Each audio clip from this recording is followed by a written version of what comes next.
A little rising moment from my kitchen, come share it with me. Today is a rainy day, can't really do nothing outside, so I decided to do some meal prep and I'm gonna cook Polish hunter's stew. The original name is Bigos. This is my version of it. If you Polish and you cook it, you probably have your own version of it. You can do whatever you want with this. That's what I do with everything. It is a process. It takes me several hours to make it. This stew gets better the more you reheat it and cool it down and reheat it and cool it down. I usually put it up in the freezer. It makes really good quick lunch or dinner, and it is low carb if you're looking at it kind of, but of course we Polish people, we eat it with bread. So I'm gonna show you what goes in it. I hope you try it. I hope you enjoy it. Every time I made it for some event here in the States, people really enjoyed it and they kept asking me to bring some more. So here are the ingredients. Here are my ingredients, and the quantities are not so specific because you can do whatever with it. What I have is a whole head of green cabbage, and I use this device on a widest setting to just shred it, and I did the same with onions. There's 2 large onions. You're gonna need some sauerkraut. I like to buy one that's in refrigerator. This is one that my son made. I'm gonna use that up. Then you're gonna need, let's see, sausage. This is 1 pound of Polish sausage. You're gonna need some prunes. I think I'm gonna use that many. They add a little bit of sweetness to kind of contrast with the tartness. I have some dried mushrooms from Poland, but you can buy probably dried porcini mushrooms. I'm gonna rehydrate those and then chop them. I have 8 ounces of just white mushrooms.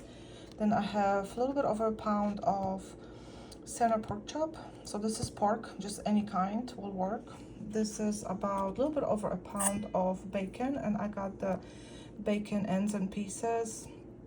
I bought like a big pack. I'm gonna use the other parts in another dish. Bay leaf, couple bay leaves. Here is a pound and a half of beef. This is chuck roast. Again, you can use whatever you want. You're gonna need probably 8 ounce, is it 8 ounce? 6 ounce of tomato paste. And then you're gonna need some spices. I already have it mixed here, but let me read it right quick. Hang on. As far as the spices, you would use salt and pepper, bay leaf, allspice, juniper berries if you have them. I never have them. There's some in the spice mix. Marjoram, thyme, sweet paprika. That's about it. Original recipes call for wild game meat, so like deer and other meats. Also smoked meat, which the bacon is smoked, but you could use like some kind of smoked pork shoulder or something, and you would cook the bone with the cabbage. I don't have any bones, so I'm not gonna use it. In case I forgot something, it will show up when I'm adding the ingredients. But what I'm gonna start with, I'm gonna put the cabbage and the sauerkraut in my largest pot. Cover it with some water. Probably add some salt and pepper and start boiling it. Rest of the ingredients, everything except the prunes and the tomato paste and spices, will be cooked in a pan first to get a little browning on it, and then added to the stew. If your sauerkraut is really sour, you can rinse it. I don't rinse it. I like my Bigos tangy. Some people make it with only white cabbage. Some people make it with only sauerkraut. Some people don't add tomato paste. I like the tomato paste base. I wish I had some real Polish sausage. I mean, this is kielbasa, but it's the American version. It will work. And you don't have to have all those meats. I like to mix it. It makes it super yummy. Sometimes I make poor man's Bigos, which will have one kind of meat, maybe just bacon and pork. I mean, I made it with chicken also. But if you can mix those meats and let it cook for a long time, it will be really delicious. So let me get it started and I show you some of the steps. This is my largest pot. It's pretty big. I filled it half with the not sauerkraut, cabbage, and I added some water. But let me show you. There's just some water at the bottom, okay? You don't want to put too much in because you don't want to make it too watery. Great addition to this is red wine. I don't have any, so I won't be adding any, but traditionally I think you put red wine in. I do add it sometimes. I added my bay leaves and my spices because all this needs to cook together. So I'm gonna mix it and I'm gonna taste my sauerkraut, make sure everything is still good, and I'm gonna just add it right on top. You can chop the sauerkraut a little bit. I think it's already the way I want it, so I'm gonna just add it in here. So this is one whole bag of sauerkraut, and then you see this other color and texture or size. It's the homemade one.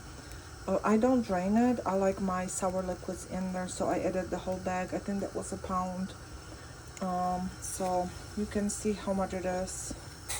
I'm not gonna add any water yet. I'm gonna see how much water the cabbage releases and then I'll show it to you later. But I'm gonna cover it up and bring it to a boil and start cooking. And next, and I don't have good lighting here, but I have my pot and I'm gonna start cooking bacon in here. Chopped prunes are going in there at this time. And please remember, this is my version of it. I add ingredients at whatever times works for me. That's how I have always done it, and it works. I know there's probably some more precise recipes, but in my case, nothing is precise. I just cook. I am here already changing the order. I decided to cook my onions first because I don't like when cut up onions sit too long. They absorb stuff from the air. So I have a little bit of light olive oil and a tablespoon of butter, and I'm gonna slowly cook my onions in here and add them to my big pot. I am rehydrating the mushrooms. I always put hot water over it. I think you can do cold after you rinse them. I'm gonna let them sit till they become softer, and then I'm gonna chop them and cook them a little bit in some bacon grease probably before I add them to my stew.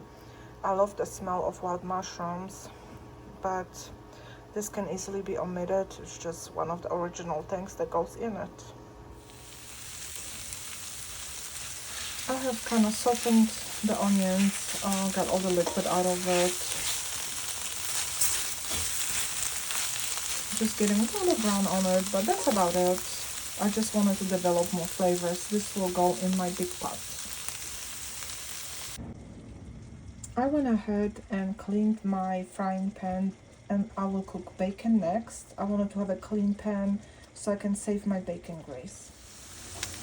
My bacon looks ready. I pretty much wanted to render some grease out of it and just, you know, cook it a little bit. So I'm gonna drain it and move it into my big pot, and I'm gonna collect that grease so I can use it for cooking of the rest of the ingredients. Here you can see what the Bigos stew looks like right now. It's just slowly cooking.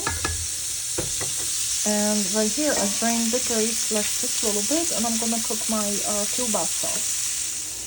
I have cooked my sausage slightly. Just a little bit. Everything is gonna cook in there for a long time, but I just like to develop the flavors on each layer of the food. So I'm gonna move this into my big pot, and I'm gonna cook my mushrooms in here first. Here are the mushrooms. I'm gonna cook the liquid out of them and brown them a little bit. And this is what the pot looks like.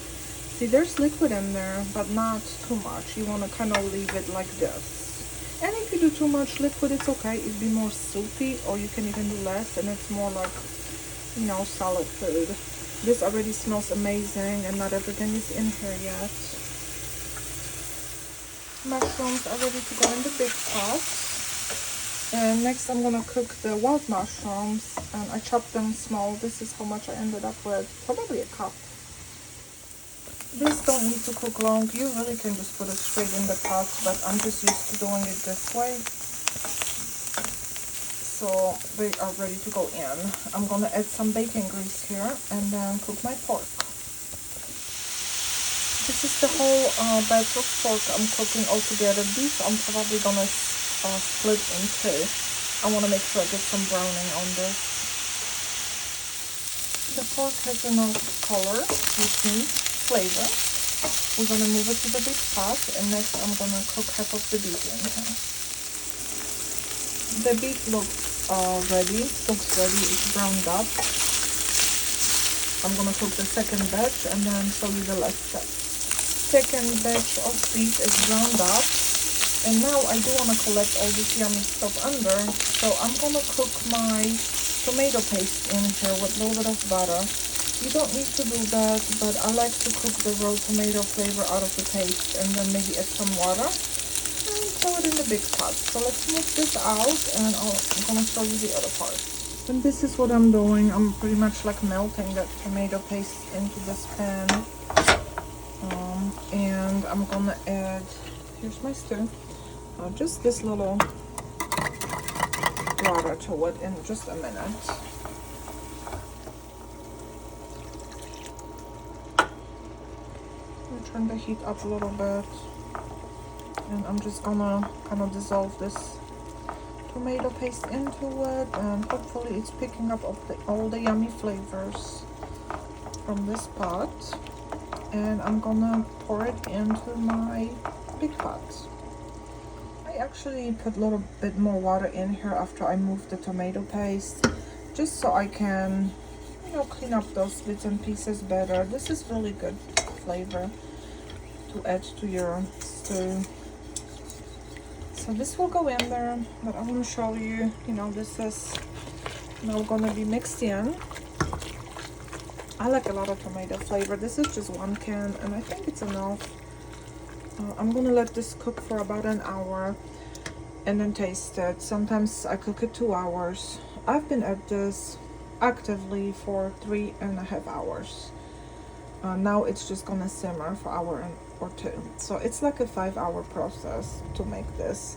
You probably can make it faster by just throwing everything in the pot without browning it, but I like the flavors better this way. Okay, everything is in the pot. I'm gonna cover it and simmer for about 2 hours. Probably at an hour mark, I'm gonna go ahead and eat it. I'm hungry. This will get better the longer it cooks, and if you can cool it off and reheat it the next day, it gets even better. But all this meat will kind of break down in there a little bit and flavor the cabbage. I'm gonna check for seasoning later, maybe add some salt and pepper. So just remember, this is just how I make it. I'm not gonna call it a recipe because I just, you know, throw ingredients in there. Quantities don't always match, spices don't always match, but I can try to put a description in the bottom under my video with like more precise ingredients list and quantities. Okay, Bigos is ready. This is what it looks like. I got some sourdough bread to go with it, homemade. It smells delicious. I'm gonna give it a taste and let you know what I think. Alrighty, my dog is eating, so if you hear noises, that's it. And it's hot, and it's very good. It's got the right amount of tangy, how I like it. Some people don't like the sour in it, like the sauerkraut flavor, but I like it with all the tangy in it, and it's delicious flavor, like salty, tangy, meaty. It's really good. So I hope this little moment brought you joy. Until the next one.